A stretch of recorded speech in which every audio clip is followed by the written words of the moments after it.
Kelahiran KH. Muhammad Dimyati atau yang kerap disapa dengan panggilan Abuya Dimyati atau Mbah Dim lahir sekitar pada tahun 1925 di Banten. Beliau merupakan putra dari pasangan Haji Amin dan Hajah Rukayah. Pendidikan. Sejak kecil Abuya Dimyati sudah menampakkan kecerdasan dan kesyalihannya. Beliau belajar dari satu pesantren ke pesantren lainnya, menjelajah tanah Jawa hingga ke Pulau Lombok untuk menuntut ilmu. Abuya berguru pada ulama-ulama sepuh di tanah Jawa, di antaranya Abuya Abdul Halim, Abuya Mukri, Abdul Camit, Mama Ahmad Bakri, Mama Sempur, Mbah Dalhar Watu Congol, Mbah Nawawi Jejeran Jogja, Mbah Hozin Bendopare, Mbah Baidlowi Lasem, Mbah Rukyat Kaliwungu dan masih banyak lagi. Kesemua guru-guru beliau bermuara pada Syekh Nawawi Al-Bantani. Kata Abuya, para kiai sepuh tersebut adalah memiliki kriteria kehilafahan atau mursyid sempurna. Setelah Abuya berguru, tak lama kemudian para kiai sepuh wafat. Beliau adalah sosok yang haus akan ilmu, bahkan ketika telah berkeluarga dan memiliki putra, beliau tetap berangkat mondok bahkan bersama dengan putranya. Ketulusannya dalam menimba ilmu agama dan mensiarkannya membawa beliau pada satu tingkat di atas halayak biasa. Bagi Abuya Dimyati, hidup adalah ibadah. Tidak salah, kalau KH. Dimyati Rois Kaliwungu Kendal, pernah menjelaskan, bahwa belum pernah seorang kiai yang ibadahnya luar biasa seperti Abuya Dimyati. Menurutnya, selama mondok di Kaliwungu Kendal, Abuya Dimyati tidak pernah menyia-nyiakan waktu. Di sisi lain, ada sebuah kisah menarik. Ketika bermaksud mengaji pada KH Baidlowi Lasem, beliau bertemu dengannya, Abuya Dimyati malah disuruh pulang. Namun, Abuya Dimyati justru semakin menggebu-gebu untuk menuntut ilmu.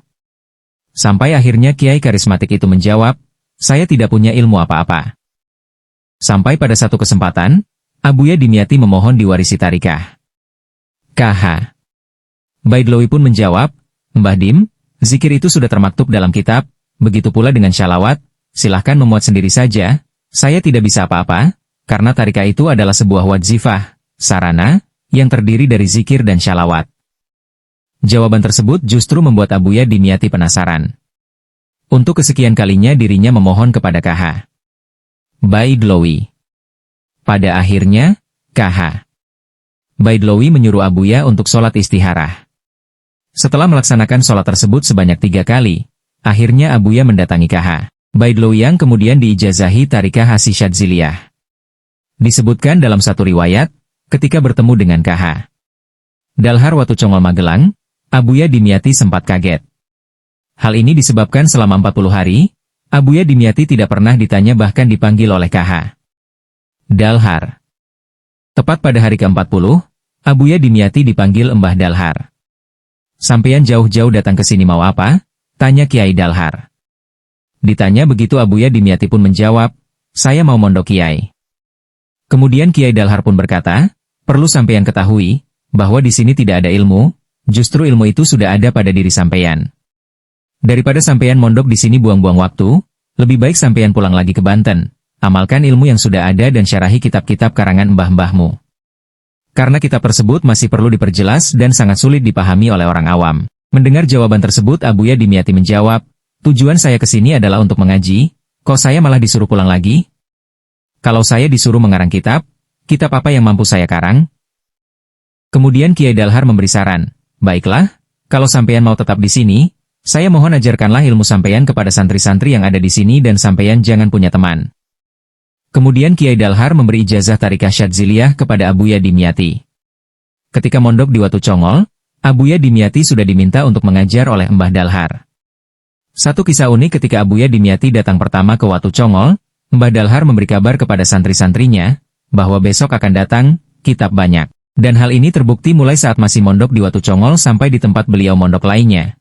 Hingga sampai Abuya Dimyati menetap, beliau banyak mengajar dan mengorek kitab-kitab. Di Pondok Bendopare Kediri, Abuya Dimyati lebih dikenal dengan sebutan Mbah Dim Banten.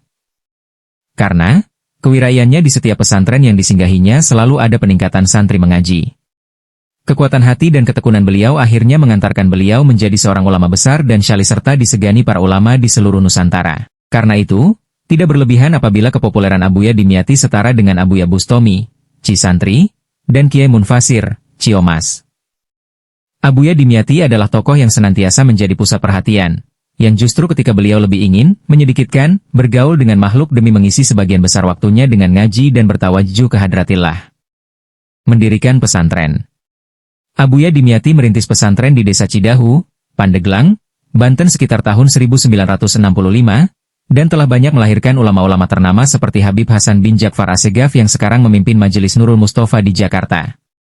Dalam bidang tasawuf, Abuya Dimyati menganut tarikah Qadiriyah wa Naksabandiyah dari Syekh Abdul Halim Kalahan. Tetapi praktik suluk dan tarekat kepada jamaah-jamaah Abuya Dimyati hanya mengajarkan tarikah Syadziliyah dari Syekh Dalhar, Watu Congol, Magelang. Itu sebabnya, dalam perilaku sehari-hari beliau tampak tawadu, zuhud dan ikhlas. Banyak dari beberapa pihak maupun wartawan yang coba untuk mempublikasikan kegiatannya di pesantren selalu ditolak dengan halus oleh Abuya Dimyati. Begitupun ketika beliau diberi sumbangan oleh para pejabat selalu ditolak dan dikembalikan sumbangan tersebut. Hal ini pernah menimpa Mbak Tutut, anak mantan Presiden Soeharto, yang memberi sumbangan sebesar 1 miliar, tetapi oleh Abuya Dimyati dikembalikan ditolak. Karomah. Di waktu mondok, Abuya Dimyati sudah terbiasa tirakat, tidak pernah terlihat tidur dan istimewanya adalah menu makan Abuya yang hanya sekedar. Beliau selalu menghabiskan waktu untuk menimba ilmu, baik dengan mengaji, mengajar atau mutolaah. Sampai sudah menetap pun Abuya masih menjalankan keistiqamahannya itu dan tidak dikurangi bahkan ditambah. 1. Menghatamkan kitab tafsir Ibnu Jarir dalam waktu singkat. Di tahun 1999, dunia dibuat geger. Seorang kiai membacakan kitab tafsir Ibnu Jarir yang tebalnya 30 jilid. Banyak yang tidak percaya si pengajar dapat merampungkannya. Tapi berkat ketelatenan Abuya, pengajian itu dapat hatam tahun 2003 Beliau membacakan tafsir Ibnu Jarir itu setelah hatam 4 kali membacakan tafsir Ibnu Katsir, 4 jilid. 2. Berziarah di Baghdad setiap malam Jumat. Kisah karomah Abuya Dimyati Rois Banten ini berawal dari seorang kiai dari Jawa yang pergi ke makam Syekh Abdul Qadir Al-Jailani di Baghdad, Irak.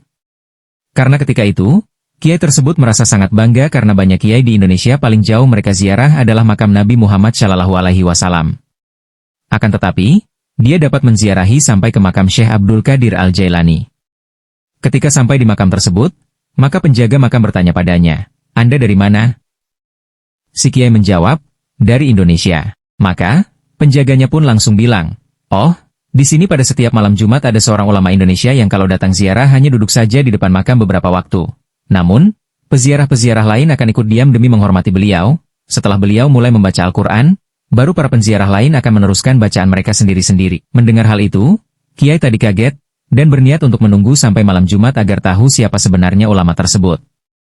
Ternyata pada hari yang ditunggu-tunggu, ulama tersebut adalah Abuya Dimyati Rois Banten. Maka kiai tersebut terkagum-kagum, dan ketika pulang ke Jawa, dia menceritakan bagaimana beliau bertemu Abuya Dimyati di makam Syekh Abdul Qadir Al-Jailani ketika itu Abuya masih di pondok dan mengaji dengan santri-santrinya.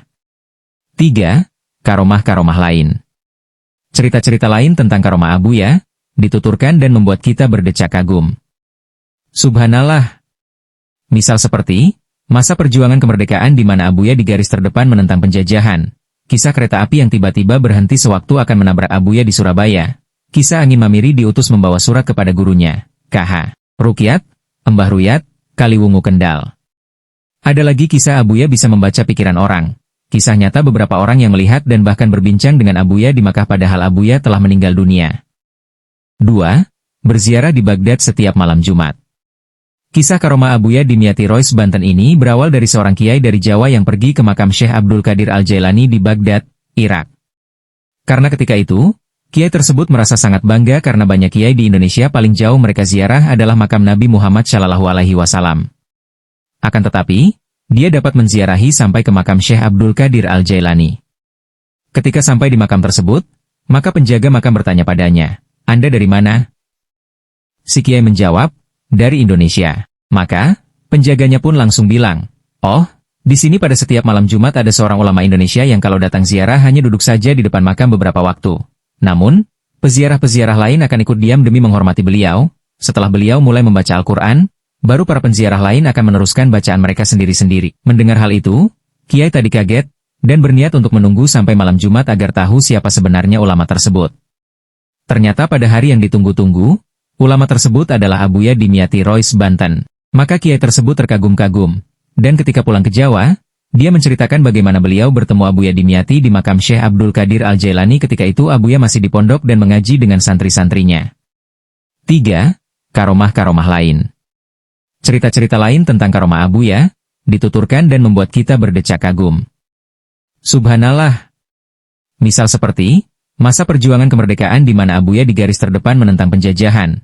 Kisah kereta api yang tiba-tiba berhenti sewaktu akan menabrak Abuya di Surabaya. Kisah Angin Mamiri diutus membawa surat kepada gurunya, KH. Rukyat, Mbah Ruyat, Kaliwungu Kendal. Ada lagi kisah Abuya bisa membaca pikiran orang. Kisah nyata beberapa orang yang melihat dan bahkan berbincang dengan Abuya di Makkah padahal Abuya telah meninggal dunia.